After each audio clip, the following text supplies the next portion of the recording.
छत्रपती शिवाजी महाराजांना देवाज्ञा झाल्यानंतर अवघ्या 23 वर्षांचे संभाजी महाराज पितृवियोगानं व्याकुळ होतात.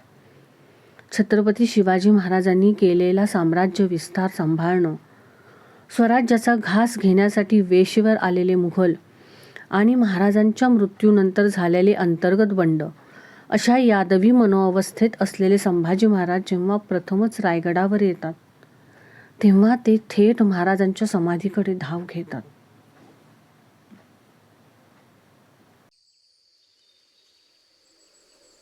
उठा आबासाहेब, उठा. आपला शंभूबाळ आलाय. आम्हास अलिंगन द्या. जवळ घ्या आम्हास आबासाहेब. आपल्या विशाल बाहूतच आम्हाला आराम मिळतो. आपले चरणच आमचं तीर्थक्षेत्र. आपणच आमचे सर्वस्व. आबासाहेब, आबासाहेब, हे काय झालं? एवढा मोठा अनर्थ. सहस्त्र सूर्यांना लाजवेल इतके सामर्थ्य बाळगणारे, असंभवाला संभव करणारे, यवनी हुकमतीला दाही दिशा नमवणारे आमचे आबासाहेब आज एवढे शांत का? नाही पाहू शकत आम्ही, नाही पाहू शकत. आमच्याशी एवढी विमुखता. जाताना या शंभूची आठवण सुद्धा नाही काढली, हाक सुद्धा नाही मारलीत आम्हास. एवढी घाई का आबासाहेब, एवढी घाई का?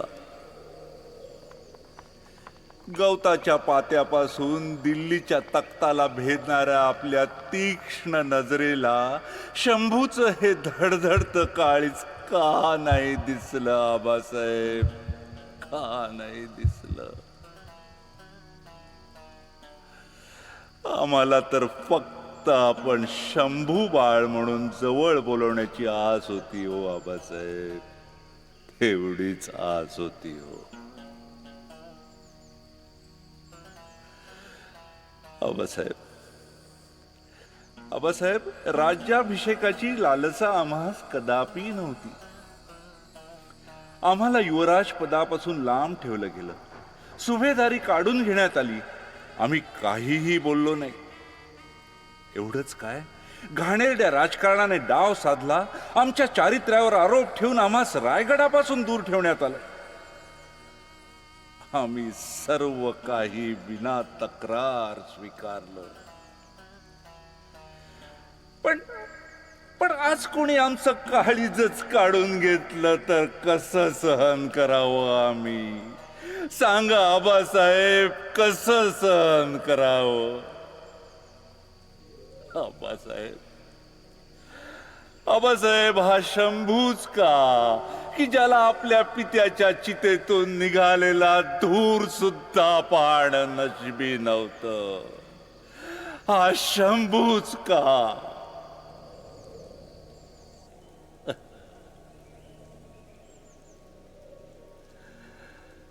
आबासाहेब, उद्या राज्याभिषेक आहे. आता स्वराज्याची धुरा आम्हास आमच्या खांद्यावर घ्यायची आहे. ती पण घेऊ आम्ही. पण तुमच्याशिवाय ही दुनिया पाहण्याची हिम्मत होत नाही या शंभू मध्ये. आता हे अश्रू वाहिले तरी पुसणार कोण? कोण आमचं सांत्वन करणार? कोण आम्हासी शंभू बाळ म्हणून जवळ बोलवणार? आमच्यासाठी ही धरती आधीच दुभंगलेली आणि आता तर आभाळच फाटलं आमचं. आबासाहेब, आभाळच फाटलं हो.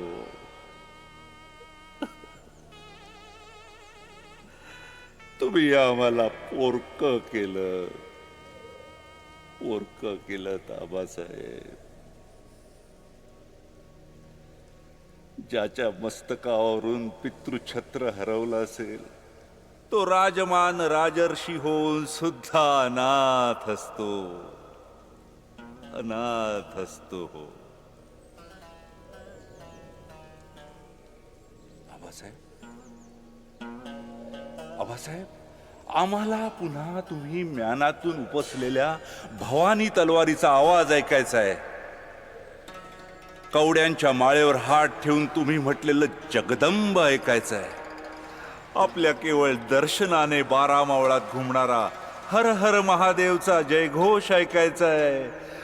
परत या आबासाहेब, परत या. आपल्या एका शब्दाखातीर स्वतःचा जीव ओवाळून टाकणाऱ्या मावळ्यांसाठी परत या. शेकडो वर्षानंतर आता कुठे मोकळा श्वास घ्यायला लागलेल्या आपल्या रयतेसाठी परत या. आबासाहेब, सिंहगर्जना करणारा हा सह्याद्री आज धाय मोकलून रडतोय हो. त्याच्या वैभवासाठी परत या. जन्मजात दुर्दैवाचे वाळे घालून वणवण फिरणारा या शंभूसाठी तरी परत या. आबासाहेब, परत या. परत या आबासाहेब, परत या.